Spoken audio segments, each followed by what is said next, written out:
Hello everyone, welcome to my YouTube channel. तो कैसे हैं आप लोग? I hope you all are well. So life में ये चल रहा है कि आज क्या डेट है? व्हाट्स द डे टुडे मानी? थर्सडे। सो आज है थर्सडे और मुझे सिर्फ इतना पता है कि आज मेरी है डेंटिस्ट के साथ अपॉइंटमेंट, जो कि मैंने आप लोगों को पहले बताया था कि मेरी इनविजिलाइन ट्रीटमेंट मैं करवा रही हूँ। तो पिछला जो अपॉइंटमेंट हुई थी उस दिन उन्होंने मेरे 3D स्कैन्स वगैरह लिए थे, तो आज जाके वो अलाइनर्स मेरे आ चुके हैं, तो वो फिक्स होंगे, वो लगेंगे और उसके बारे में हम डिटेल में बात करेंगे कि इनविजिलाइन ट्रीटमेंट होती क्या है। वो मैं टेबल पे बात करती हूँ चाय के साथ ही। इसलिए जल्दी से मुझे कुछ खाना है और आप लोगों के एज़ यूजुअल एक दो क्वेश्चंस होते हैं जो कि टोटली इस दुनिया से बाहर होते हैं, जिनका रिप्लाई देके मुझे बहुत खुशी मिलती है। तो चलें अपना व्लॉग शुरू करते हैं इसी के साथ। तो हम आ चुके हैं अपना नाश्ता लिए, क्योंकि मेरे पास टाइम कम है और मुकाबला सख्त है, तो ऑफ कोर्स मुझे जल्दी जल्दी फिनिश करना है। फर्स्ट ऑफ ऑल दो टॉपिक्स इस आज के टॉपिक में है। एक तो ऑफ कोर्स इनविजिलाइन ट्रीटमेंट, जिसके बारे में बहुत सारे लोग जानना चाहते हैं। इट्स सेम एज जैसे हम ब्रेसेस वगैरह लगाते हैं, वो थोड़ी पुरानी है, पुरानी नहीं है, वो भी ऐसी अभी चल रही है और इफेक्टिव है। And the other one is जो न्यू 2014 के 13 में शुरू हुई थी इनविजिलाइन।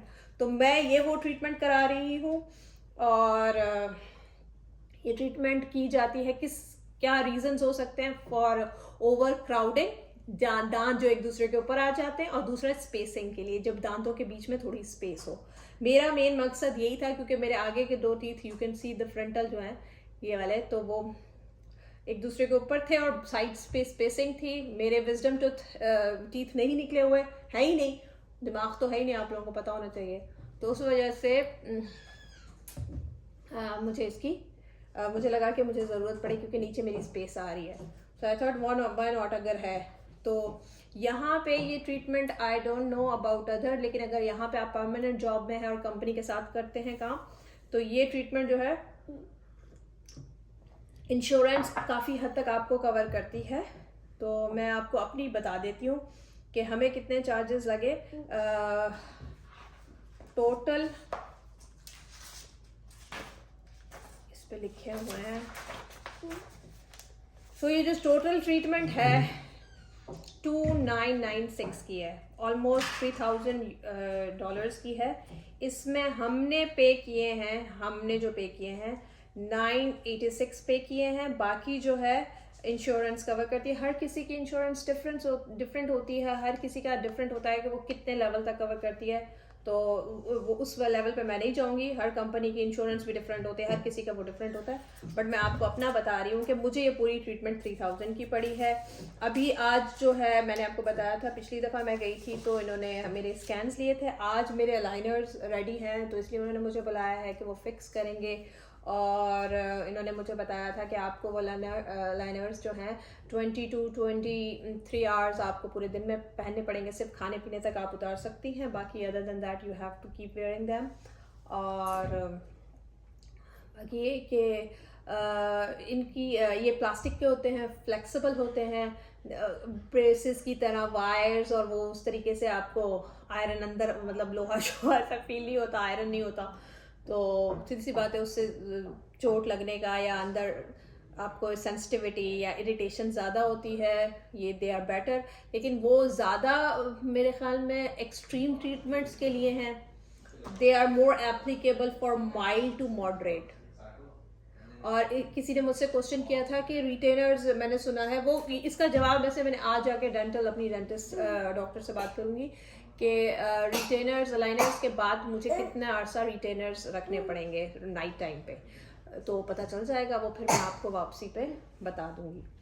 तो ये साथ में मैं आपको बताती भी जाऊंगी कोई नई चीज़ क्या हो रही है क्या नहीं हो रही। Although it will be difficult, but मुझे लगा कि अपनी हेल्थ और ज़िंदगी के मामले में किसी का कोई मजाक नहीं है। So yes. और दूसरा एक बहुत अच्छा सवाल आज आया,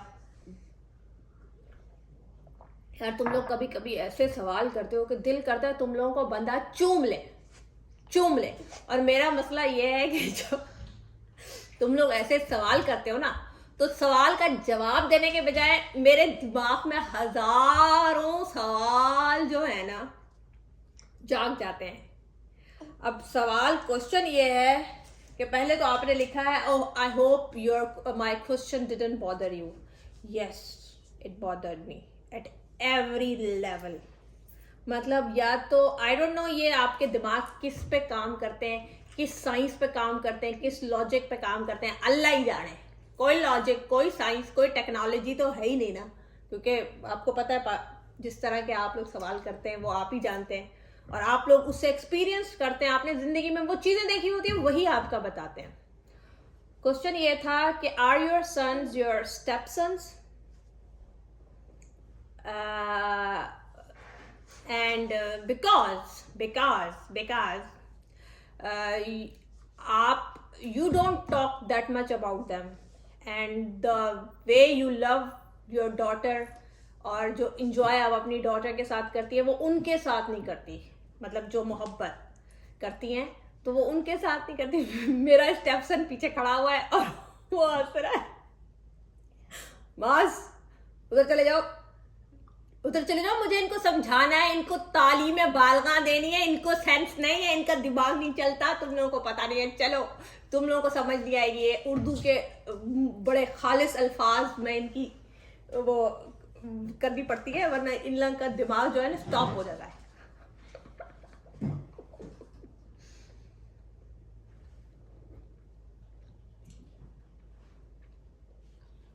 सब्र कर लो। इसका जवाब देने के बजाय मेरे दिमाग में ना, डॉक्टर हूं ना, तो डिफरेंशियल डायग्नोसिस बहुत आ जाते हैं, क्योंकि हम लोगों को शुरू से, और मेरी बचपन से आदत है कि मैं एक सवाल है मैं उसका जवाब नहीं ढूंढती, मैं उसके 10 सवाल सोचती हूँ कि इसने मुझसे ऐसे सवाल पूछा क्यों।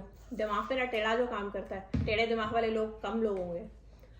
First of all step sons और स्टेप सन जो है ना, दैट इज जो टर्म है वो डिफाइन नहीं करती लव को, ठीक है, फीलिंग्स को।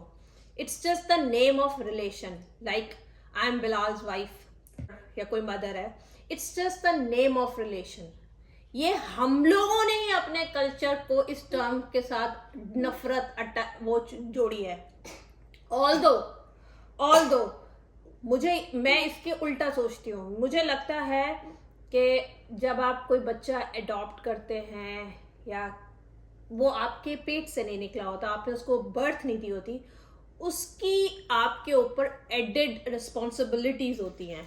मतलब मैं इसके उल्टा सोचती, अगर शायद कोई अडॉप्टेड या कुछ ऐसा होता, स्टेपसन होता तो या स्टेप डॉटर होती, तो मुझे ओवर दिखाना, मेरे लिहाज से I am a step daughter है क्योंकि स्क्रीन पे बहुत ज्यादा शो हो रही है, उसको मैं इंटेंशनली कैमरे में लेके आती हूँ, अभी भी लेके आई हुई हूँ, बिकॉज स्क्रीन में उसको लाना है ना, वरना तो आप लोगों को पता कैसे चलेगा।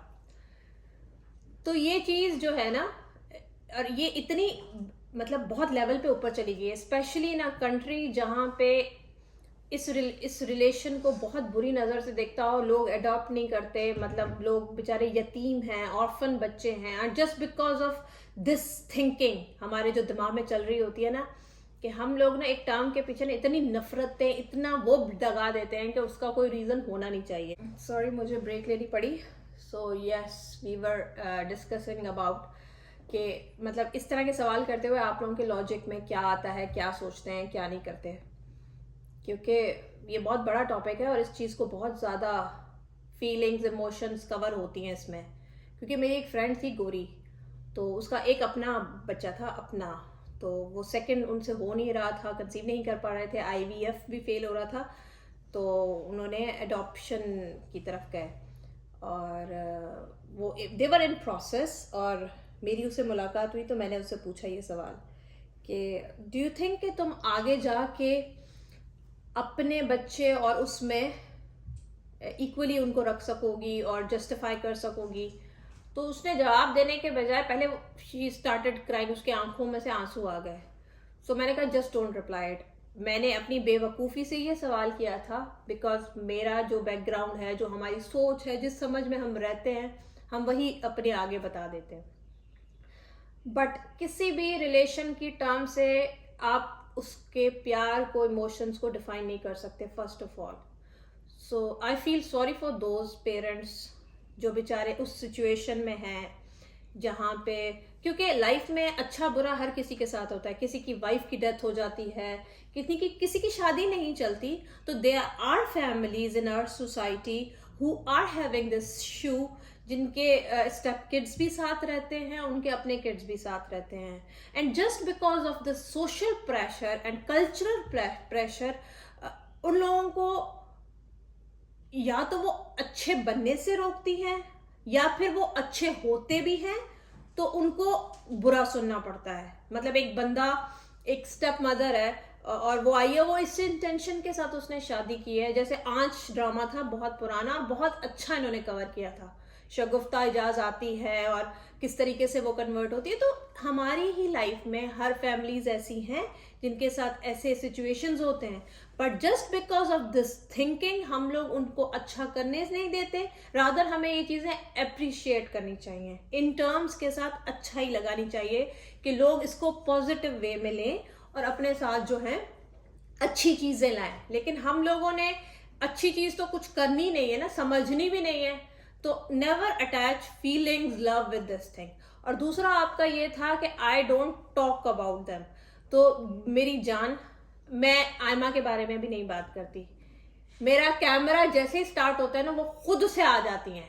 मतलब मैंने हमेशा पॉलिसी, या तो मैंने पॉलिसी किसी के लिए डिफरेंट रखी हो because of their age, gender, then that is something different, या मैं इनको खाना डिफरेंट खिलाती हूँ, उठना पहनना डिफरेंट करती हूँ, या मैं इनके उसमें प्राइवेसी में घुसती हूँ। हर बच्चे की, हर इंडिविजुअल की मेरे लिहाज से, छोटा है बड़ा है, अपनी लिमिटेशंस है, अपनी चॉइस है। मैं किसी को नहीं करती कि वो आए वो ना आए, वो कैमरे में होते हैं, वो आना चाहते हैं, वो जवाब देना चाहते हैं, दे देते हैं। और कभी मेरे बच्चे पढ़ रहे होते हैं, मेरा गलती से कैमरा उधर चला जाता है तो mama I don't want, please don't record me, तो मैं वो काट देती हूँ। सो ये उनकी चॉइस है कि वो कितना कैमरा में किस टाइम आना चाहते हैं, किस टाइम आना नहीं चाहते। द अदर थिंग वॉज के द वे यू लव हर, तो मेरी जान, मैं तो उनको उसी तरीके से लव करना चाहती हूँ। मेरी जब छुट्टी होती है ना, बच्चों की एक ही स्कूल में पढ़ते हैं, आयमा आती है ना, तो आयमा वहां से दौड़ लगाती है और यूं आगे लपट जाती है। यही हरकत मैंने बड़े वाले के साथ भी की थी। मैंने कहा मौज आज लिपट ले मेरे साथ, छुट्टी हो गई है तेरी, तुझे गोदी में ले लूं। उसके बाद उसने कहा कि मम्मा आइंदा मैं आपको ना बिल्कुल खामोशी से निकल जाऊंगा अगर आपने ये मेरी इस तरीके से आपने मुझे वेलकम किया। शायद आपके घर में टीनेजर्स हैं नहीं, आपको पता नहीं है वो कितना एम्बैरस होते हैं अगर उनके माँ बाप इस तरीके से जोरों शोर से how cutie, how sweetie, how, आपको शायद इस चीज का अंदाजा नहीं है। और specially boys, how difficult for us के पेरेंट्स का बच्चों के टेंट्रम्स को कंट्रोल करना, किसको क्या पसंद है, किसके साथ कैसे बिहेव करना है, किसके साथ क्या करना है। सो ऑफ कोर्स मैं कोशिश करूं भी कि मैं एक जैसा ट्रीट करूं, तो मैं नहीं कर सकती, क्योंकि मैं जो उनको पसंद है उस लिहाज से अपने आप को मोल्ड करी। पूरी जिंदगी हम यही करते रहे। अच्छे पेरेंट्स बेचारे यही करते हैं, जो बच्चा जैसे होता है उसको उसी तरीके से ट्रीट करने की कोशिश करते हैं। तो होपफुली आपको मेरे कुछ जवाब मिल गए होंगे, लेकिन मेरे ख्याल में अभी तक नहीं मिला। अब तो मुझे भी नहीं समझ आ रही कि मेरे बच्चे अपने हैं कि किसी और के हैं या रेंट पे लिए हुए हैं। पूछना पड़ेगा। और भाई कोई इनका माँ बाप है, कोई क्लेम करने वाला है तो आके क्लेम कर लो यार, ले जाओ यार, मेरे सर में दर्द कर दिया, मेरी जिंदगी तबाह कर दी है। कोई है तो प्लीज, हम डीएनए टेस्ट जरूर कराएंगे उसके बाद आपको आपका बच्चा दे देंगे, तो फिर आप ले लीजिएगा। I hope you got my answer. So हमेशा किसी को भी क्वेश्चन करने से पहले ना करें आप में दिमाग, क्वेश्चन हम उतना ही करते हैं जितना हमारा ब्रेन होता है। मुझे अगर इस तरह के सवाल करने हो तो मेरे दिमाग में 100 क्वेश्चंस इसके वो आएंगे कि मैं ये क्वेश्चन कर क्यों रही हूँ।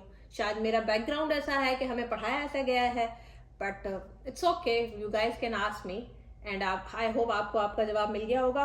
बस मैं जल्दी से इसको फिनिश करूँ and I have to go get my treatment.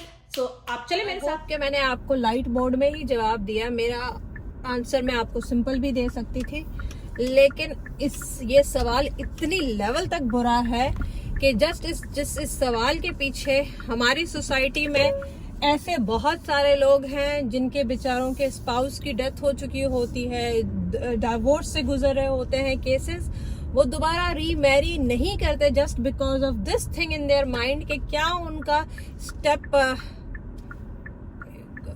क्या उनका स्टेप वाइफ या हस्बैंड जो है इस तरीके से अपने आपके बच्चों को उस तरीके से ट्रीट करेगा नहीं करेगा। रादर के हमें ऐसे लोगों को, ऐसे रिलेशनशिप्स को प्रमोट करना चाहिए अपनी जिंदगी में, बिकॉज आपको नहीं पता कि जिसके सर पे बाप का साया नहीं है, मे बी उसका स्टेप फादर उससे अच्छा, अपने फादर से भी ज्यादा अच्छा ट्रीट करे, लेकिन just because of this thing हमने किसी को जीने नहीं देना, हमने किसी को अच्छा नहीं सोचना, हमने किसी के बारे में कुछ अच्छी बात नहीं करनी। तो हम आ चुके हैं अपनी डेंटिस्ट के पास, अब हम जाएंगे।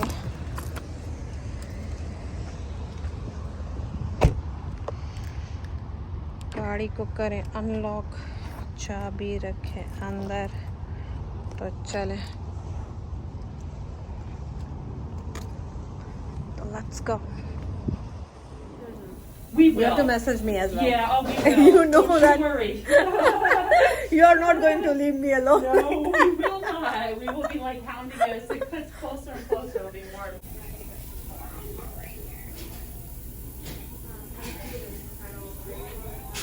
So guys, I'm done with this treatment. You can see कि मेरी लिपस्टिक मूव हुई है। So मेरे अलाइनर्स लग चुके हैं। They are going to be there for like 4 to 5 months, और उसके बाद 3 months लगते हैं रिटेनर। ओके, ये मुझे एवरी 10 डेज जो है चेंज करने हैं। तो मुझसे क्वेश्चंस पूछे थे पिछली दफ़ा किसी ने, मुझे इतना ज़्यादा पता नहीं था।